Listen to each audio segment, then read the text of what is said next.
My father says, as long as you're in my house, it's my daughter. Okay, yeah, we I still will pay maintain. everything, including your petrol bill. Everything is paid for by us. I'm not denied anything, but I'm not spoiled either. She doesn't maintain us. We maintain her. Hello everyone, welcome back to सवेजियस। आज हम बात करेंगे अमीषा पटेल की problematic life के बारे में। कैसे अमीषा ने अपने पेरेंट्स के अगेंस्ट उनके पैसों को मिसयूज करने का कंप्लेन फाइल कर दिया था and what does she actually do now. उनके करियर का जो डाउनफॉल हुआ ना, वो शायद ही किसी और एक्ट्रेस के साथ हुआ होगा। So will talk about everything. So Amisha Patel किसी फिल्मी बैकग्राउंड से बिलोंग नहीं करती, but she belongs to a rich businessman family. उनके फादर राकेश रोशन के क्लासमेट हुआ करते थे। Amisha is one of the very few actress जो हाईली एजुकेटेड है। She had done her economic major from the USA. अपनी स्टडीज कंप्लीट करने के बाद जब वो इंडिया आई, उन्होंने अपने फादर के बिजनेस को ज्वाइन कर लिया। लेकिन फिर राकेश रोशन ने उनको नोटिस किया और उस टाइम वो कहो ना प्यार है के लिए लीडिंग हीरोइन भी ढूंढ रहे थे। पहले उन्होंने इस मूवी के लिए करीना कपूर को साइन किया था, लेकिन करीना ने लास्ट मोमेंट में जाके ये मूवी रिजेक्ट कर दिया था। And then Rakesh offered this film to Amisha. Amisha के पेरेंट्स नहीं चाहते थे कि वो एक एक्ट्रेस बने। उनके फादर चाहते थे कि अमीषा उन्हें उनके बिजनेस में हेल्प करे, but Amisha did not listen to him and signed her first movie in the year 2000, Kaho Naa Pyaar Hai. This was both Hrithik and Amisha's debut movie. ये मूवी उस टाइम काफी हिट हुआ था और अमीषा अपने फर्स्ट मूवी से ही ओवरनाइट स्टार बन गई। The same year she worked in a Telugu movie Badri और ये भी सुपर हिट रही। एंड इसके बाद उनका थर्ड मूवी गदर रिलीज हुआ और ये भी सुपर हिट रही। तो बैक टू बैक उनकी 3 मूवीज ही सुपर हिट थी। तो आप समझ सकते हो उनको बॉलीवुड में एक ग्रैंड एंट्री मिल चुका था, बट जितनी जल्दी उन्हें ये सक्सेस मिला ना, उतनी ही जल्दी उनका डिक्लाइन भी हो गया। 2002 में उनकी काफी सारे मूवीज रिलीज हुए and most of them performed flop to average. पर इसके बाद ही उनका डिक्लाइन शुरू हो गया। उन्होंने काफी सारे मूवीज में काम किया, लेकिन सारे ही फ्लॉप्स थी। 2005 में उन्होंने आमिर खान के ऑपोजिट मंगल पांडे में काम किया था, जो कि हिट भी हुआ था, but obviously it was totally a Aamir Khan movie. तो अमीषा के करियर को इससे कुछ खास फायदा नहीं हुआ। इसके बाद उन्हें मूवीज में साइड रोल्स ऑफर हो रहे थे। भूल भुलैया, रेस 2 जैसे मूवीज में उन्होंने साइड रोल में काम किया था। अब जब उनकी movies back to back hit हो रही थी ना, उस टाइम अमीषा लोगों से काफी रूडली बिहेव करती थी। कहा जाता है कि जब अमीषा किसी इवेंट पे जाती थी, वहाँ मीडिया और सेट के बाकी लोगों को उनका स्ट्रिक्ट इंस्ट्रक्शन दिया जाता था कि वो उन्हें अमीषा नहीं, अमीषा जी करके बुलाए। अमीषा जी बोलो। अमीषा जी, आप सुन रहे सबको ना? और उस टाइम वो बाकी एक्ट्रेसेस के ऊपर बहुत मीन कमेंट भी किया करती थी। अमीषा ने करीना कपूर की मदर बबीता के ऊपर कुछ कमेंट किया था, जिसके बाद उनकी और करीना के बीच में काफी लड़ाई भी हो गया था। एंड नॉट ओनली करीना, उस टाइम की बाकी एक्ट्रेसेस लाइक बिपाशा बासु, लारा दत्ता पे भी उन्होंने मीन कमेंट पास किया था। ऑल्सो सेट पे भी उनका बिहेवियर काफी प्रॉब्लमेटिक होता था। But the fact is that she was highly educated. और अगर आप अमीषा के उस टाइम के इंटरव्यूज देखोगे तो she was very disciplined and well mannered, but may be back to back success की वजह से she had developed some kind of ego और समथिंग। अब अमीषा ना उनके पेरेंट्स के ऊपर काफी ज्यादा डिपेंडेंट थी। उनके पेरेंट्स काफी स्ट्रिक्ट भी थे। उन्हें मूवी साइन करने से पहले भी अपने पेरेंट्स का परमिशन लेना पड़ता था। इवन उनके फाइनेंस को भी उनके फादर ही हैंडल करते थे। सिमी गढ़वाल के साथ इंटरव्यू में उन्होंने बोला था कि उनके सारे पैसे उनके फादर ने कहीं इन्वेस्ट कर दिया है, क्योंकि she is not good at managing her own money. Don't you keep your own earnings? My father has invested them for me in my name, so that my earnings earn more. Because if I were to do anything with it, it'd be squandered like that.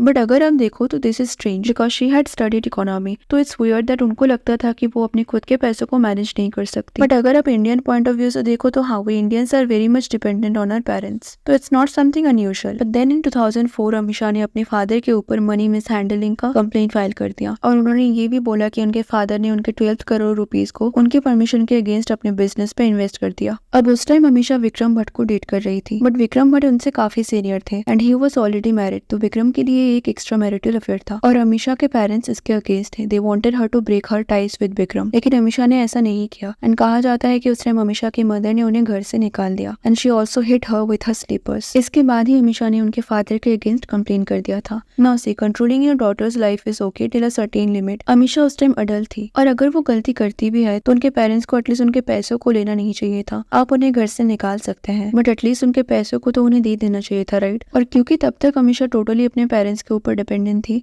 इसके बाद अमीषा का downfall start हो गया। उनके सारे movies back to back flop हो रही थी। Vikram and Amisha dated for 5 years, लेकिन उसके बाद उनका ब्रेकअप हो गया। इसके बाद अमीषा ने कुछ साइड रोल्स में भी काम किया था, लेकिन फिर 2018 में जाके अजय सिंह नाम के एक डायरेक्टर ने अमीषा के अगेंस्ट कंप्लेन कर दिया था। अकॉर्डिंग टू हिम, अमीषा ने किसी आइटम सॉन्ग के लिए उनसे 2.5 करोड़ का अमाउंट लिया था, बट उसके बाद उन्होंने ने सॉन्ग का शूट भी नहीं किया और उनके पैसों को भी वापस नहीं दिया। इसके बाद भी Indian motion pictures producers association से भी अमीषा को लीगल नोटिस भेजा गया था because she was supposed to return 65 lakh to them, but उन्होंने रिटर्न नहीं किया और अमीषा जो चेक उनको देती थी वो भी बाउंस हो जाता था। 2019 में अमीषा ने बिग बॉस में भी एज अ कॉन्टेस्टेंट एंटर किया था, बट उसके कुछ ही दिन बाद उनके अगेंस्ट लीगल नोटिस आने की वजह से उन्हें शो बीच में ही छोड़ना पड़ा। But the bigger question is what does Amisha do now. अगर आप उनके इंस्टाग्राम देखोगे ना तो वो काफी वियर्ड लगेगा। वो कुछ shows and parties and all attend करती है, जैसे कि ये स्टोरी देख लो। यहाँ मेंशन किया गया है कि उनके फैंस उनसे वीडियो कॉल में बात कर सकते हैं और इसके लिए उनको कुछ अमाउंट पे करना पड़ेगा, व्हिच इज रियली वियर्ड। और वो काफी पार्टीज भी अटेंड करती है जहाँ वो मिस्टर महेश नाम के किसी इंसान को टैग करती है जो कि अमीषा का एजेंट है और वो पार्टीज में उनका जाना ये सब मैनेज करते हैं। अब पहले मैंने सोचा था कि वो खुद एंजॉय करने के लिए पार्टीज में जाती है, बट बाद में मुझे पता चला कि वो ये पार्टीज अटेंड करने के लिए मनी चार्ज करती है। तो मतलब अगर कोई चाहे तो अमीषा को अपने पार्टीज में बुला सकते हैं, उनके लिए उन्हें मिस्टर महेश नाम के इस इंसान को कांटेक्ट करना होगा और उनके अकॉर्डिंग उन्हें पे भी करना होगा और ये सब मुझे काफी मिस्ड अप लग रहा है। और अगर हम देखो अमीषा का ड्रेसअप भी काफी चेंज हो गया है। पहले वो खुद को इतना एक्सपोज नहीं करती थी, बट अभी वो काफी डिस्परेट लगती है। देखो मैं उनके कपड़ों को जज नहीं कर रही, she can wear whatever she want. अगर पहले से उनका ऐसा ड्रेसअप होता तो इट वाज नॉर्मल, बट पहले अगर आप उनका ड्रेसअप देखोगे तो वो काफी डिसेंट हुआ करता था,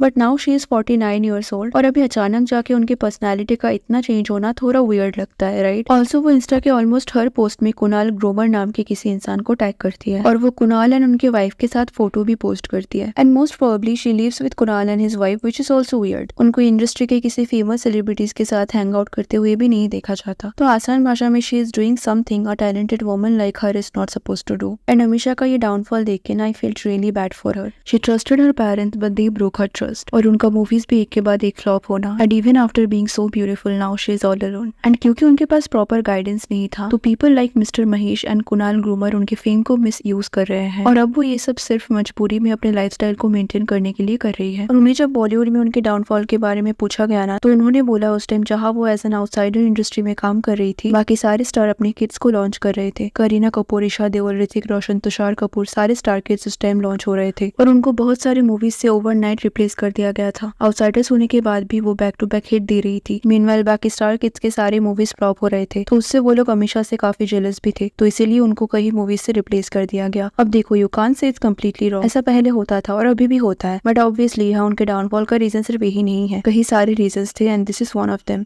and also according to me जब उन्हें पता चला कि उनका बॉलीवुड करियर ब्राइट नहीं है, उनको बॉलीवुड छोड़ के कोई और करियर चूज करना चाहिए था। शी वाज हाईली एजुकेटेड तो उनको अनएम्प्लॉयड भी नहीं रहना पड़ता, but instead of that she chose something wrong and now she has completely lost her aura. Well, what's your thought about Amisha Patel? Let me know in the comment section. And if you like this video, please give it a like. और ऐसे और videos देखने के लिए channel को subscribe कर देना। Thanks for watching. See you in the next. Take care.